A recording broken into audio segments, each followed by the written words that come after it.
Olá pessoas, aqui é a Mariana e eu estou de volta por duas razões. A primeira que eu lembrei que eu tinha um canal no YouTube e a segunda que nós estamos no meio de uma pandemia e por isso eu acabei lendo um bocado de livros e pensei, por que não é mesmo? Fazer essas mini resenhas dos livros, vai que alguém se interessa por algum deles, vai que alguém um dia vê um dos meus vídeos e aí talvez alguém se interesse e compre um livro e leia um livro e não sei, talvez seja útil pra alguém, não é mesmo? Eu poderia ter lido mais livros durante essa quarentena, eu li 14 de março até agora, estamos em agosto. Poderia ter lido mais, poderia, mas eu escolhi jogar 900 horas de Animal Crossing e foi isso. Mas enfim, vou dividir esses 14 livros em 3 vídeos, eu provavelmente vou ter terminado o 15º livro daqui pro último vídeo e aí ficam 5 livros por vídeo, tá burrada do 3, não é mesmo? O primeiro livro que eu tenho pra mostrar pra vocês, na verdade, é algo que eu terminei. Eu já tinha começado antes, mas eu terminei durante a quarentena.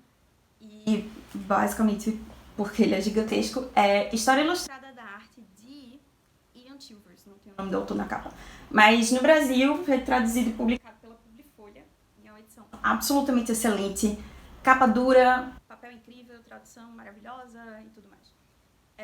E o livro faz exatamente aquilo que eu queria que ele fizesse. 5 de 5, porque ele fez tudo que eu queria. Ele vai desde a pré-história até os dias de hoje, analisando os principais movimentos da arte, né? Principalmente das artes plásticas e quadros e ilustrações e tudo mais. E ele vai fazendo um comparativo entre os movimentos da arte e o que estava acontecendo na história no mesmo período, contextualizando tudo e tal.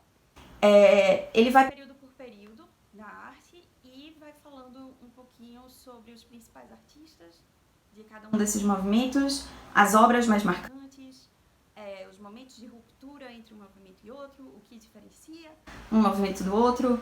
Então, assim, o livro se prestou 100% àquilo que eu esperava dele, que era realmente uma introdução à história da arte, né? Ele não se aprofunda realmente em nenhum dos temas, mas assim, não tinha a base necessária para me aprofundar em nenhum dos temas, então foi absolutamente perfeito.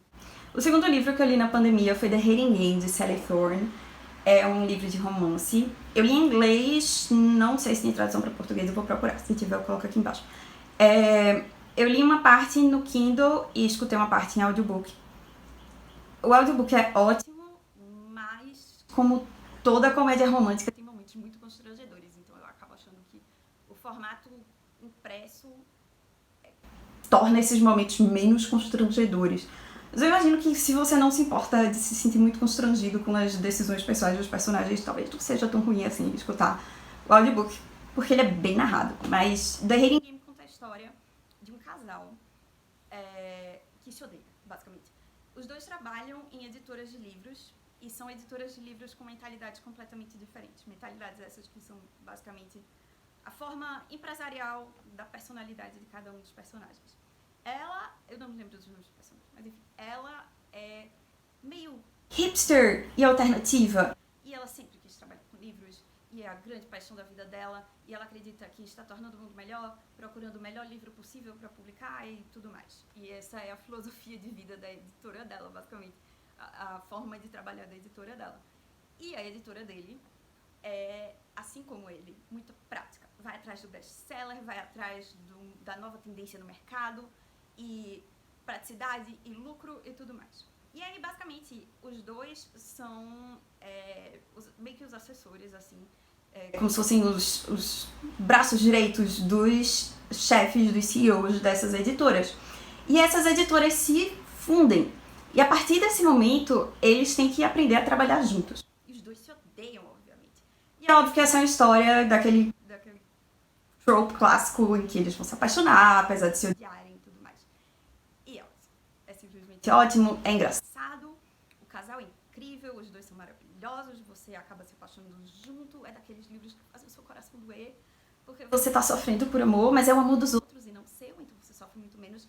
Absolutamente excelente, se você gosta de romance 10 de 10, vá atrás. Minha irmã leu a continuação de Sally Thorne, 99%, eu acho. E não gostou. Então, fica a dica, compre The Hating Game e depois você vê se você compra 99% ou não. Mas leiam The Hating Game, incrível. O terceiro livro que eu li na pandemia bem grandão. E é o primeiro livro da nova série de Sarah J. Maas, que é autora de Trono de Vidro e qual é o nome da outra série? Todos os livros dela têm nomes parecidos. Eu acho que é... enfim, eu não lembro o nome da outra série dela. Trono de Vidro, joga o nome dela no Google. Ela é bem famosa, Sarah J. Maas. Eu só li essa outra série, cujo nome eu não lembro. E esse é o novo livro de uma nova série, e na minha opinião, o melhor que eu já li dela até agora. House of Earth and Blood é o primeiro livro dessa série, Crescent City, e conta a história de Bryce Quinlan, que é uma meio humana, meio fey. Ela tem sangue de fadas, mas ela não é uma fada. Tipo, ela é como se fosse uma pessoa no baixíssimo escalão de poder desse mundo. É fantasia urbana. Você acompanha Bryce tentando resolver alguns mistérios que circundam a vida dela, enquanto ela tenta resolver uma meio que missão. É como se ela acabasse envolvida numa investigação policial. E é basicamente tipo, você tem anjos e cobras meio humanas e tipo fadas e tudo que você imaginar, de todas essas criaturas misturadas num cenário urbano tentando resolver crimes, e tem romance. E é tipo o melhor de Sarah J. Maas, só que Sarah J. Maas geralmente escreve sobre meio que fadas e fica muito contida nesse mundo meio medieval, assim, de fantasia. E essa é fantasia urbana e suspense e romance. É tipo o melhor de todos os mundos, simplesmente perfeito. E eu realmente achei o melhor livro dela até agora. Assim, eu adoro a outra série com um nome muito parecido com essa, que ela escreve, que é meio que um retelling de A Bela e a Fera, mas essa aqui é tipo, é inovadora. Eu achei muito estranho. Eu tava esperando mais do mesmo, realmente achei que eu ia ler mais do mesmo, mas esse é possivelmente o melhor livro de fantasia do ano pra mim, assim. Nenhuma outra premissa foi tão interessante e nenhuma execução foi tão interessante quanto essa. Eu achei realmente incrível. E eu não esperava. Sarah J. Maas é aquela autora que ou você ama ou você odeia. A maioria dos fãs lê pelo romance. E aí eu realmente fui surpreendida muito positivamente.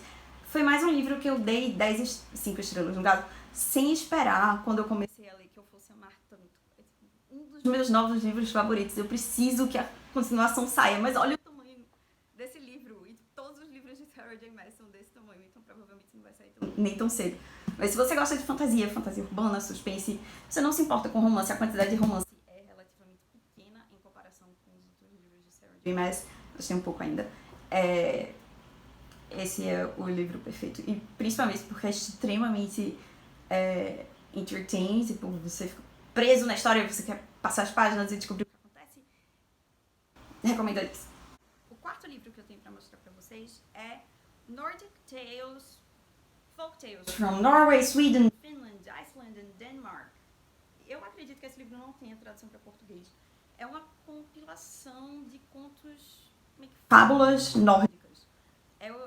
São vários contos de fadas e todos eles são acompanhados por ilustrações belíssimas. O livro é separado em como se fosse temas, histórias de transformação, histórias de sagacidade e tudo mais. Cada história é acompanhada por pelo menos uma ilustração. As ilustrações são lindas. Mas, infelizmente, cada uma dessas histórias foi basicamente escrita por uma pessoa diferente. No final você tem os créditos do livro. Os créditos não vêm na capa exatamente por isso, porque é como se fossem histórias cujo copyright já venceu. E aí elas podem ser reproduzidas de graça. As ilustrações são simplesmente lindas. As ilustrações são de Ulla Pinel. Eu espero que se leia assim. E as ilustrações são o melhor do livro. As histórias são boas, mas alguns desses autores têm uma forma meio truncada de escrever, o que acaba tornando a experiência meio mais ou menos. Sabe, eu diria que se eu fosse dar de 1 a 5 estrelas, eu daria 3 estrelas. Porque apesar de algumas histórias brilharem muito e serem muito interessantes, você acaba não lendo o livro de forma tão fluida quanto ele poderia ser lido, porque algumas histórias são bem pesadas e truncadas, e no final das contas acabam sendo mais uma tarefa do que entretenimento puro, sabe? Eu acho meio difícil imaginar essa história sendo contada no contexto de hoje dessa forma, como um conto de fada. Eu acho que um dos principais atrativos de ler contos de fada é trazer de volta aquela sensação da infância, de ler uma história e ser entretido e tudo mais. E, infelizmente, por usar adaptações, narrações muito antigas desses contos, algumas delas são meio datadas, sabe? Estão meio presas no tempo e não numa linguagem... Não é nem a linguagem em si, mas não numa forma narrativa adequada aos tempos de hoje. E aí acaba que a experiência, no geral, não entretém tanto quanto eu esperava. Mas, ainda assim, as ilustrações por si só valeriam um livro, pra falar a verdade. E algumas dessas histórias são muito, muito legais. Mas acaba que algumas realmente tiram o brilho, sabe, do livro, que poderia ser realmente um material 5 estrelas se a editora... Acho que a Penguin? Não. Chronicle Books, enfim, seja lá que editora for essa. Se ela tivesse se dado ao trabalho de contratar pessoas para recontar essas histórias, sabe? Como é o caso de Norse Mythology, de Neil Gaiman, por exemplo. Em que não são contos de fada, mas são histórias de mitologia e no estilo de Neil Gaiman. Então, por que não, sabe? Agora, eu realmente fiquei interessada em saber mais sobre os contos de fada desses países nórdicos, só que com uma narrativa interessante, envolvente e tudo mais. Seria realmente incrível. Aí foi uma pena, mas ainda é um livro que valeu a experiência por eu ter aprendido mais sobre esses países nórdicos e todo esse simbolismo por trás dos contos de fada. O último livro que eu tenho para mostrar para vocês hoje é As Sete Mortes de Evelyn Hardcastle, de Stuart Turton. Essa é a edição da caixinha de inscrições tag inéditos, certo? Essa edição era para os inscritos na tag.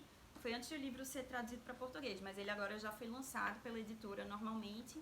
Você pode encontrar ele com outra capa, não vai ser essa, mas pode encontrar normal na Amazon, enfim, na sua livraria de preferência. As Sete Mortes de Evelyn Hardcastle fez muito sucesso nos Estados Unidos, não sei se foi ano passado ou no retrasado, mas fez muito sucesso na língua inglesa como um dos livros de ficção científica e suspense do ano. E como ficção científica e suspense, a melhor descrição que eu vi até agora foi que esse livro é o que aconteceria se Agatha Christie tivesse escrito sob o efeito de metanfetamina. Tipo, imagine que você tá numa festa e aí você acorda, acontece um assassinato nessa festa. Tem que ser uma das pessoas que estava dentro da festa que cometeu esse assassinato, porque as pessoas estão isoladas ali. E aí você acorda todos os dias no corpo de um convidado diferente da festa. E você tem que descobrir o que aconteceu, quem foi que matou Evelyn Hardcastle, possivelmente tentar interromper o assassinato de Evelyn Hardcastle. Só que todo dia você acorda num corpo diferente, então você tem que lidar com as limitações daquele corpo, com as informações que aquela pessoa tem, com os padrões sociais da época e onde essa pessoa poderia circular, e com as informações que você tinha de antes do outro corpo que você habitou. É simplesmente uma loucura. E ao mesmo tempo é incrível. Tipo, é um dos melhores suspenses que eu já li. Só que tem gente que não vai curtir esse aspecto meio mirabolante de acordar todo dia num corpo diferente, de viagem no tempo, e de uma linha temporal interferir na outra e tudo mais. Mas, se você não se importa em acompanhar uma quantidade considerável de personagens, porque são muitos personagens, e com esse aspecto meio ficção científica de acordar em corpos diferentes e viagem no tempo e tudo mais, é simplesmente incrível. Eu me lembro de ter ouvido a premissa desse livro pela primeira vez e ter ficado como é possível que o autor tenha terminado essa história em um livro de duração razoável. E ele consegue. E é o primeiro livro do cara. Então, assim, parabéns, Stuart Turton. Parabéns. Se você gosta de suspense, eu acho que é simplesmente imperdível. Então é isso, gente. Esses foram os 5 primeiros livros que eu tinha pra mostrar pra vocês. Eu espero que, apesar da minha incapacidade de pegar palavras e formular frases com alguma eloquência, vocês tenham gostado desse vídeo e tenham se interessado por algum livro, ou não. Enfim. Quem gostou do vídeo, se puder curtir, comentar, sei lá. Me mostra um sinal de que vocês estão vivos, de que eu estou viva, de que o mundo realmente existe. Até a próxima.